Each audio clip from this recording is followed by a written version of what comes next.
Welcome to the Potential Leader Lab, and I am your host, Perry Maughmer. Now, one of the things, and thanks to Hillary Blair who told me this, words create worlds, and we're always in the act of realizing our potential as a leader. And the lab is a mental state, not a physical location where we can experiment. So that kind of gives a little explanation about why we call ourselves what we call ourselves. And I like to think this is where everybody can explore things. We can explore them here. Then you can experiment with them so that you can evolve into the leader who makes the world a better place for those you care deeply about.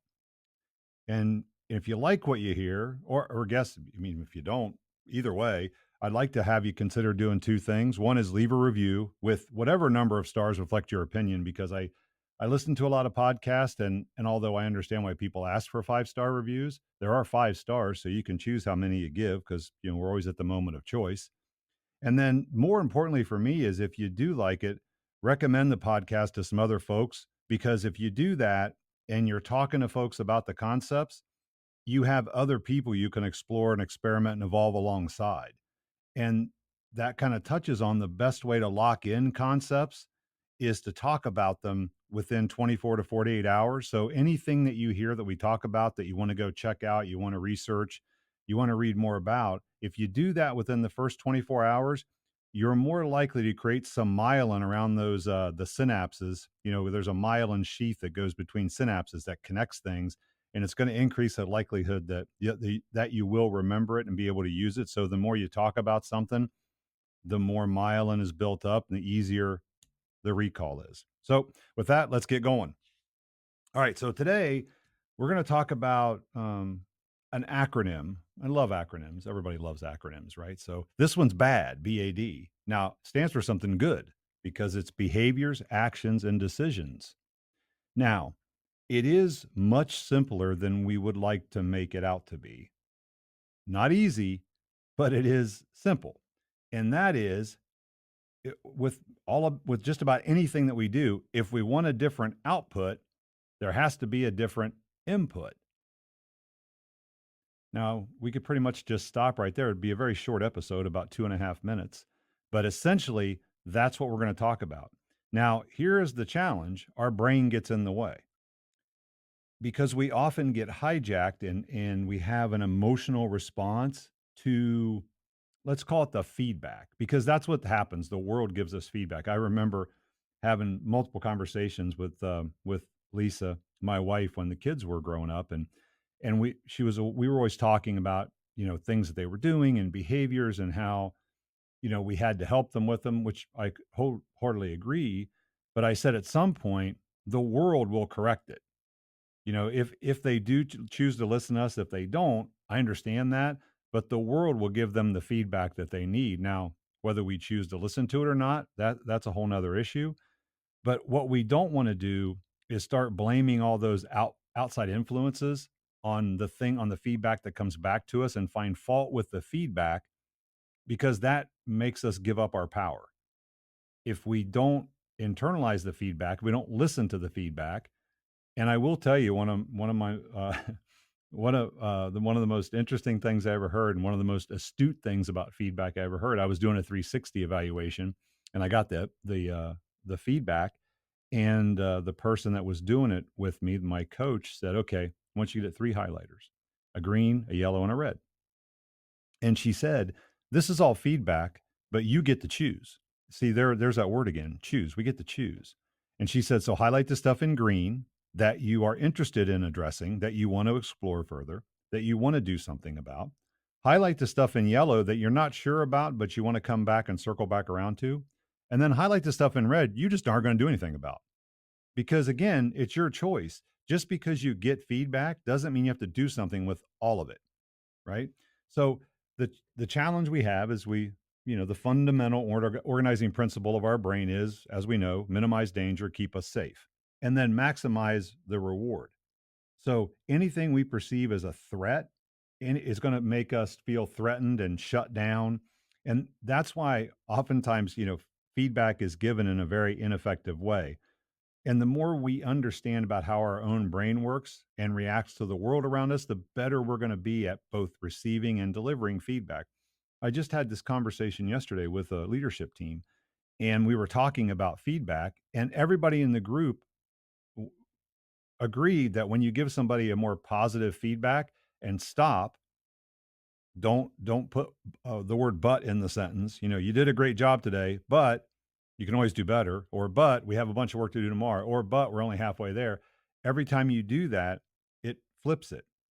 And we all instinctively agreed and knew that if we just said, "Hey, you did a great job today," full stop, that person would feel better and do more work. And one of the folks it was pretty amazing, because one of the leaders in the group said, "Yeah, he's been practicing that and experimenting with it with his team, and he found that when he did that, they actually started working harder, doing things that they weren't asked to do."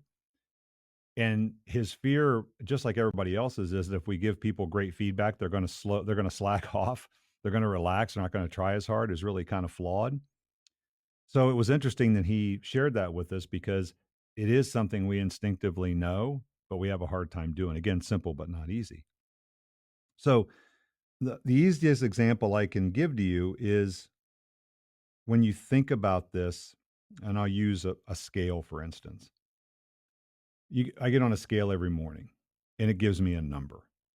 Now, I can look at that number. I don't get angry at the scale. I don't yell at the scale. Scale's just giving me feedback. Now, what it's giving me feedback on is the behaviors, the actions, and the decisions that I took the day before. And so it's really a great example, because it's objective. It's just, it doesn't care. The scale's not out to get me, right? You step on the scale, there's a number. And then we have to think about that number and go, is that the number I want? If it's not the number I want, then I'm going to have to make different decisions, take different actions, and choose different behaviors tomorrow or today. Now, and I'm going to have to do that a bunch of times during the course of the day. I'm going to have to make a bunch of decisions on if I eat this, if I do this amount of exercise, if I take stairs instead of an elevator, if I park further away or closer to where I'm going.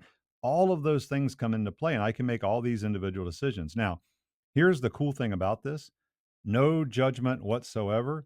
My only goal in any of this is that we all own those decisions, that we make them intentionally with foresight into what the result's going to be when we do, so we don't get frustrated and upset and angry at ourselves and waste all that emotional energy. Because it doesn't matter what you choose as long as you intentionally choose it and then own the result of that. Now, this is where I think where one of my favorite concepts comes into play, and it's psychological flexibility. Now, psychological flexibility comes from acceptance and commitment therapy, right? Which I really am a fan of. I think I'm fond of it. I think it goes to our behavior again and empowers us. So there are 6 steps in psychological flexibility, and which I believe if we practice these, again, these are experiments we have to run, right?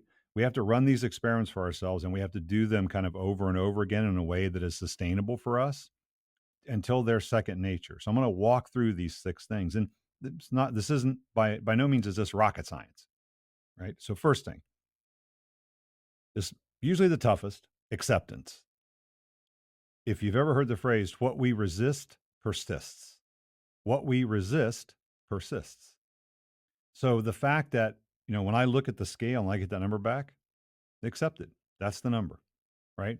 Just that's first step. Accept what's going on. Accept the data you're getting back. Accept the feedback. Accept the reality. I always want to, we as leaders or just as humans, one of the things we have to have is a profound relationship with reality. We have to be able to look at things objectively and figure out what is, not what we'd want it to be. So, number one, acceptance. Number two, detachments from our own thoughts. I'll phrase it like this: try to observe the movie without getting lost in it. So, if we were to take our thoughts and throw them up on a movie screen, it's watching the movie, observing the movie, but not getting lost in the movie, right? So, being able to step back and detach yourself a little bit from your thoughts, because you are not your thoughts, right? And we'll get to that in a minute. A present, that's number two. So acceptance, detachment from thoughts. Third one, present focused perspective.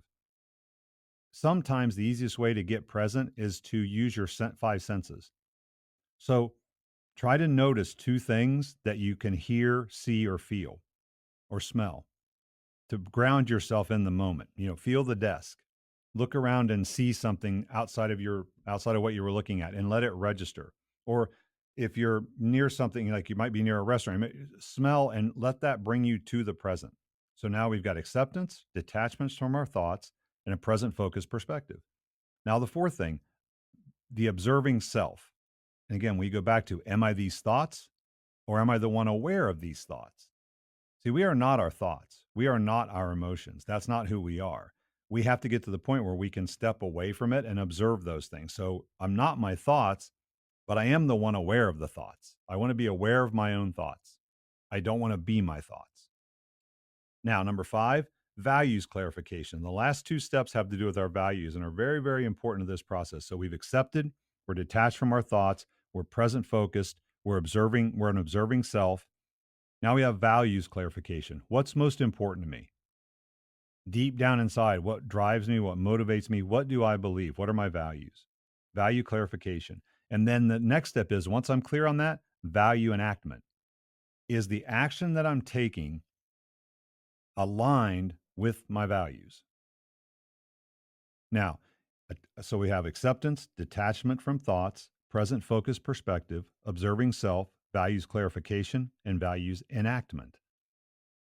Now, just to kind of, I guess, wrap this up in a little bow for this part of it, essentially what we're talking about is, if you're in a conversation with somebody and it gets heated, somebody says something and you want to wind this up in real time, it is based on, how do you respond? And what I'll tell you is, if you think to any conversation you've had where you walk away going, I wish I wouldn't have said that, or I wish I would have said this, or I wish I wouldn't have done that, that's what we're talking about here. We're talking about never doing that again. We're talking about making sure that whatever I say or whatever I do in that moment is a clear reflection of my values, because I'm embodying them and I'm enacting them.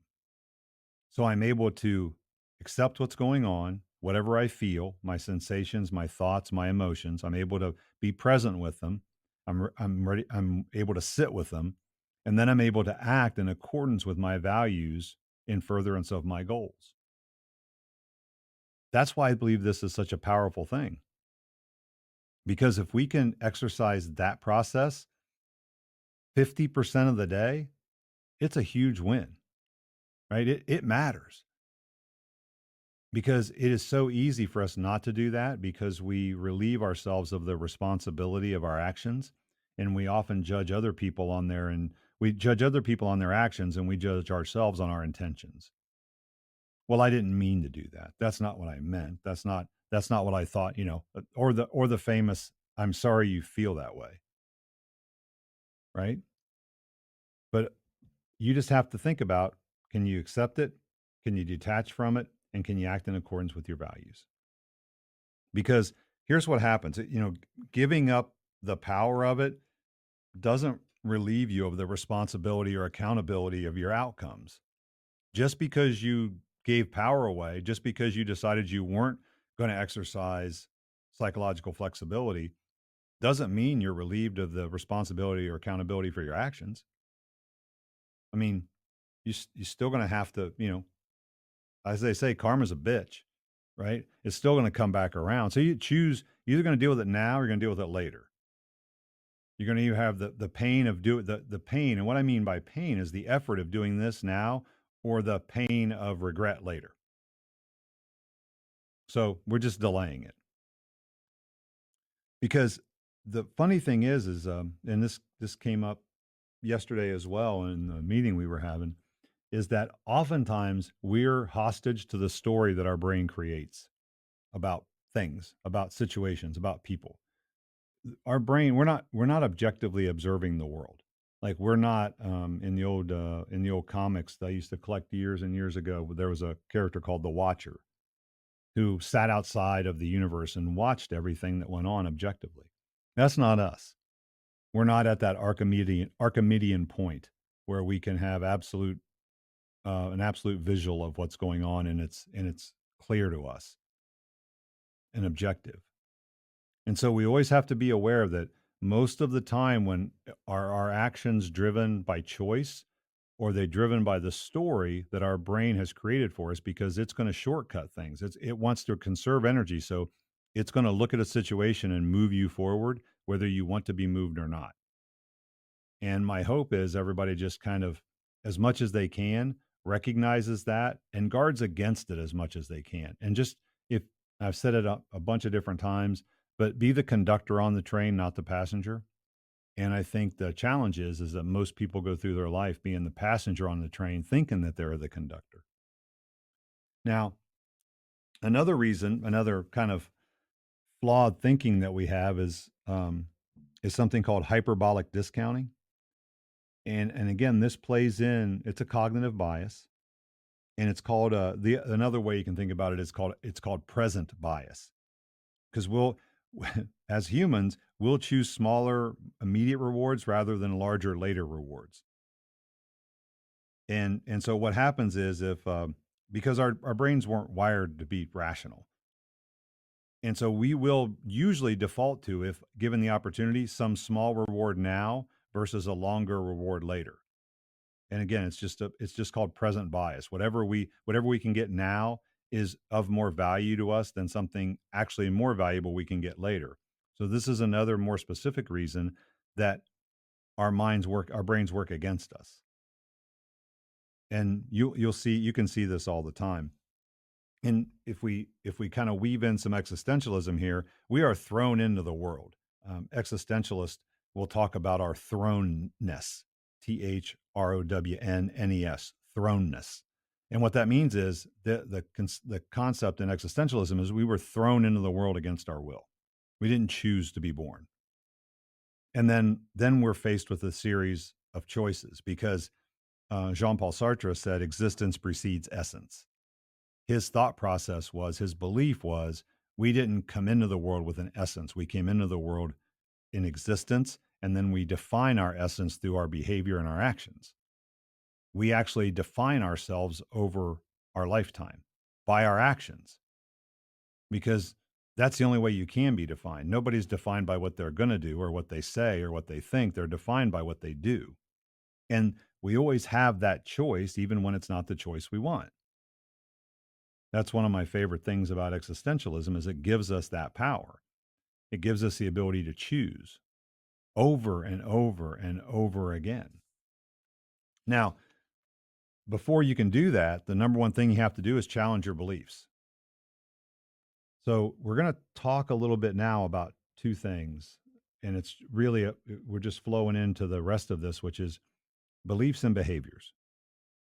And this comes up a lot in discussions because we talk a ton about behaviors with people and ourselves. We think about, what behaviors do I need to change? What behaviors do I need other people to change? We talk a lot in business and leadership about driving behavior change in organizations, with your kids, with your spouse, things that you do you don't want to do. Now, what we don't do is we don't talk about the beliefs that are underlying the behavior, because that's where the challenge comes in. Uh, if you are convinced against your will, you are of the same opinion still, right? That's the saying. A man convinced against his will is of the same opinion still.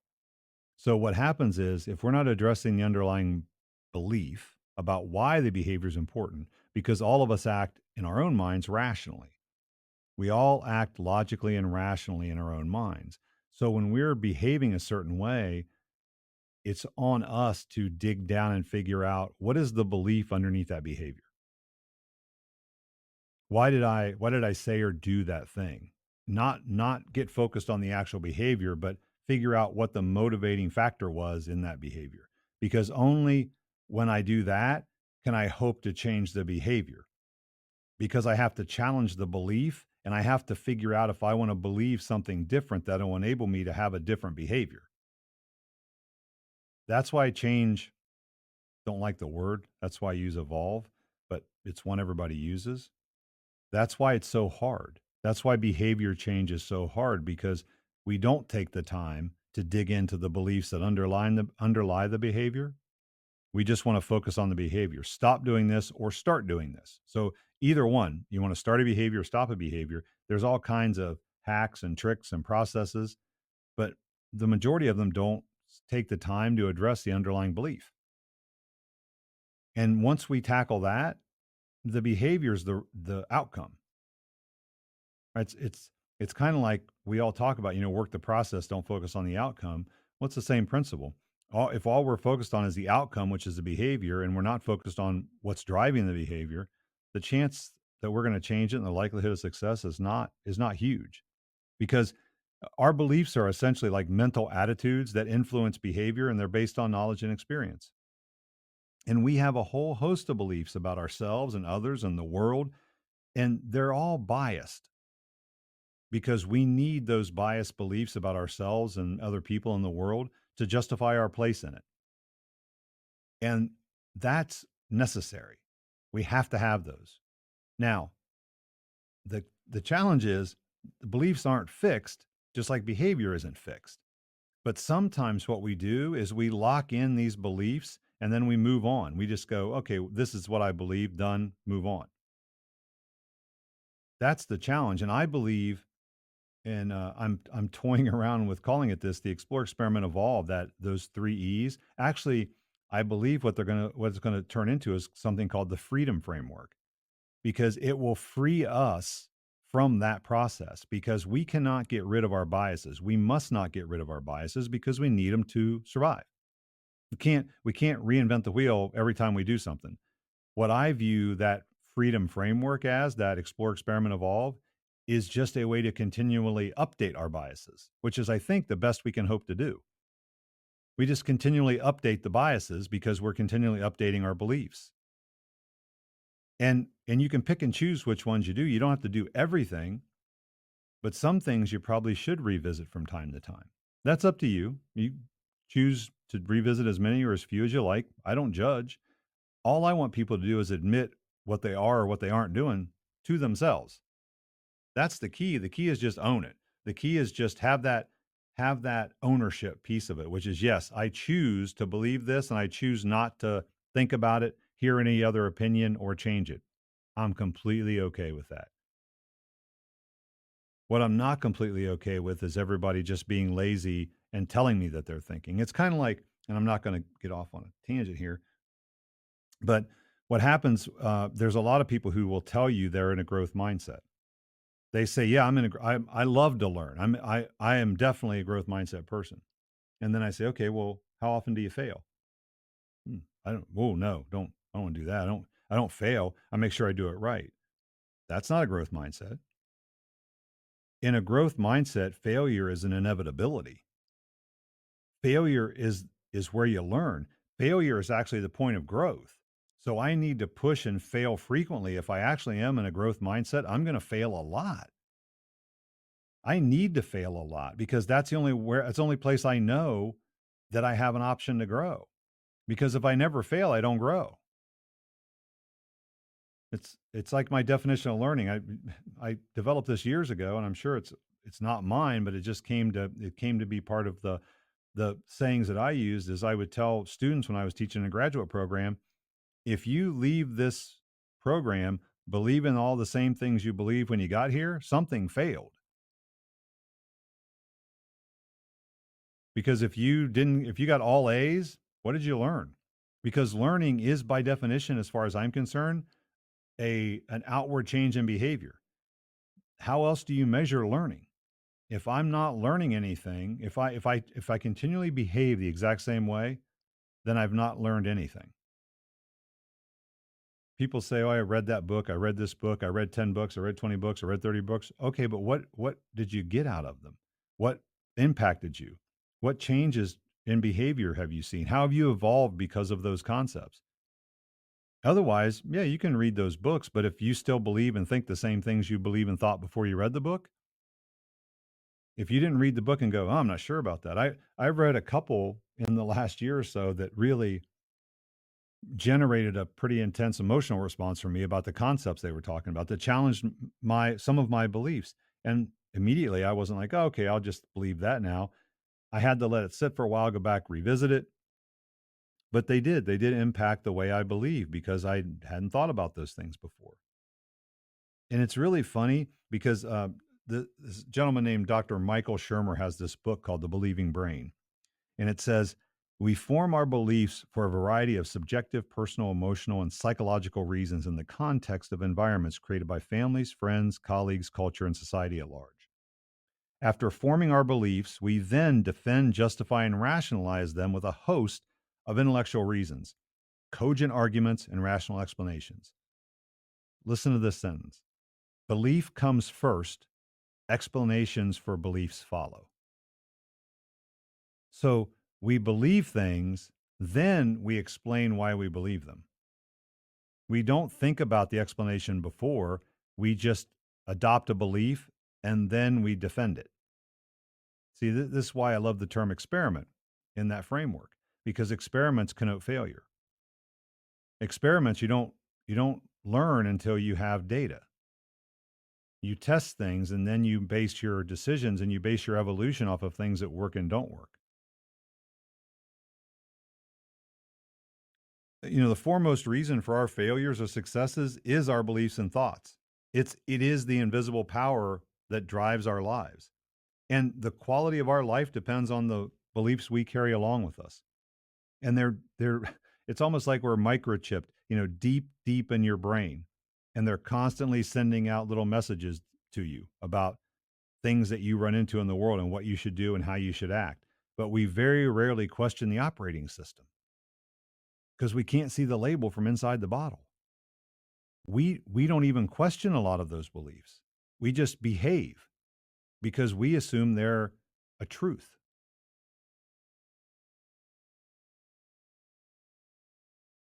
And what's even more interesting is that from the time we're born, our parents, our culture, our environments are heavily influencing what we think and what we believe. And it's that belief system that creates, the perceptions, emotions, values, habits, and reactions to stimulus. You want to hear something really scary? By the time you're 7, the subconscious mind is already reprogrammed by your life experiences. So by the time you're 7 years old, this can be, if you let it, this can be set. So some people are walking around today still, their operating system is based on whatever they experienced in their life, whatever they heard, whatever they were told, whatever their experiences were in their life the first 7 to 8 years they were alive.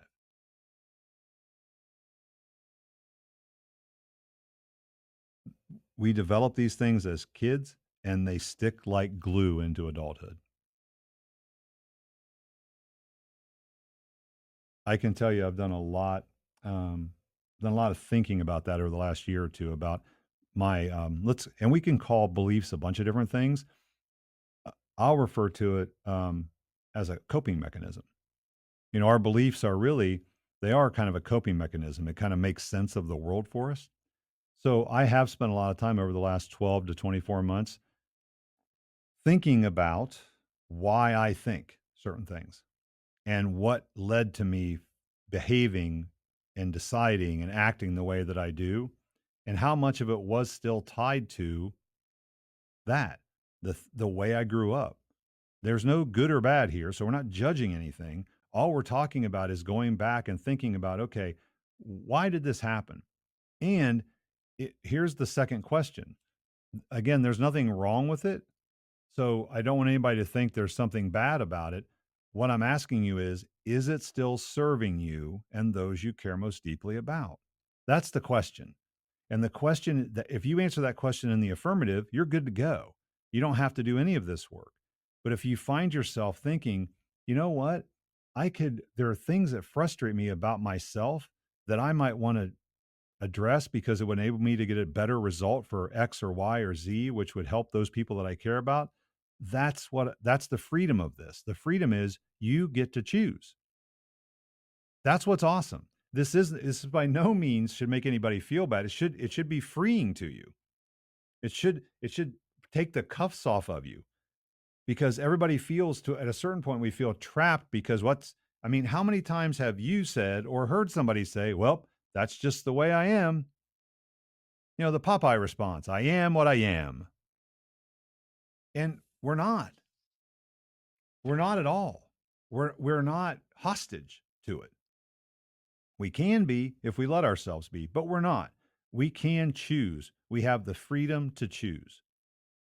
So here, I'm going to give you, I don't know, half dozen things, just ideas that you can toss around, and any one of them, try it out, experiment with them, right? So, number one, identify limiting beliefs. What are some beliefs you have about and start with yourself, then go to people close to you, then go, build some concentric circles and kind of don't start with the world and work your way in. Start with yourself. What are some limiting beliefs you have about yourself? I mean, I'll just touch on it, but I had this great conversation this morning with Lisa because she's uh, got some artwork that she's got at a gallery, and she was pricing it, and I didn't understand her pricing because she was kind of going about it in kind of a structured, um, kind of regimented way, which is her nature. She's calculating, material cost and how much time, and I get all that. But I felt that she was tremendously undervaluing her artwork because of the impact that it had when I saw it. And so we had this discussion, and she's like, "Well, I don't think I'm doing that." And I'm like, "All right, that's awesome." And then it couldn't have happened any better. She was talking to the art gallery owner, and the lady's like, "Oh, give me." They were texting, and she's like, "Give me a call." So she calls her, and the lady that owns art gallery is like, we you're severely underpricing your artwork. I have you on the side with more advanced artists, and I wouldn't put you there if I didn't think your artwork was worth more money.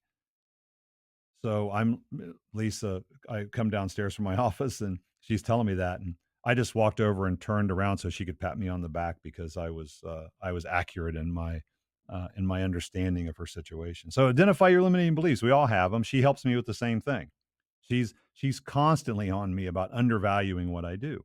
It's easy to do when you do something that you view as effortless. I watch her create artwork. It She's just having fun. She isn't working. She's like a whirling dervish out in the garage with paint, right? And she just has a great time. It feeds her soul to do it. So it's hard when you do that kind of stuff to go, "Oh, this is worth something," because you don't feel like it was work. So those are limiting beliefs. Seek out new perspectives. Talk to people that you care about. Talk to people that you can trust. Talk to people that will give you an alternative point of view, and then listen. Practice mindfulness. Be present.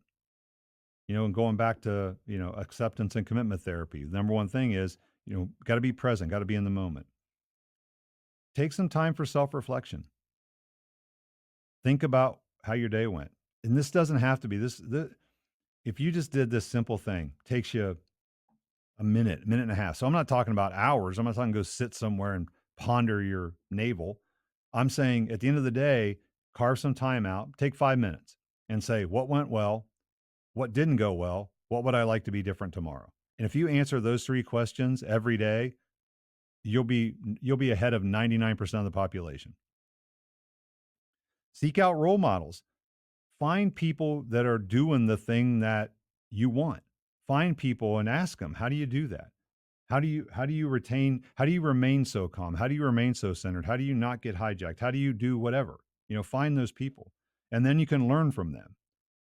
This next one comes up in almost anything for getting better, and that's practice gratitude. Just be thankful. Now, I will tell you, here's the kicker, and this is just me. Be thankful for everything in your life, good, bad, and ugly, not just the good stuff, because all of that stuff happens for you, not to you. Because oftentimes the stuff that we would view as negative at the time provides us with the most opportunity later. Get support. This is everything. Life is a team sport, right? So you're not doing this alone. And then finally, and I can't say enough about this last one, be patient. You got plenty of time to do this. Don't boil the ocean. Okay? We're not trying to fix this. This isn't a project we can say, "Oh, did it." This is forever. This is you're done when you're dead, right? This is a way to live, not a thing to do. So just be patient. All right. So we've come to the end of our exploration for today. So now it's up to you to experiment with whatever resonated. If you believe it will empower personal evolution so you can become the leader you want to be, so that you can create a better world for those you care deeply about. I thank you for joining me and being one of the relentless few who are committed to the journey. And I believe, as I think you would, that Seneca was right hundreds of years ago when he said, as long as you live, keep learning how to live. And I want to leave you with this thought from Hermann Hesse, and then we're done. It seems to me that love is the most important thing in the world. It may be important for great thinkers to examine the world, to explain it and despise it, but I think it is only important to love the world, not to despise it. Not for us to hate each other, but to be able to regard the world and ourselves and all the beings with love, admiration, and respect. So take care of yourself and take care of those you care about. We'll see you next time.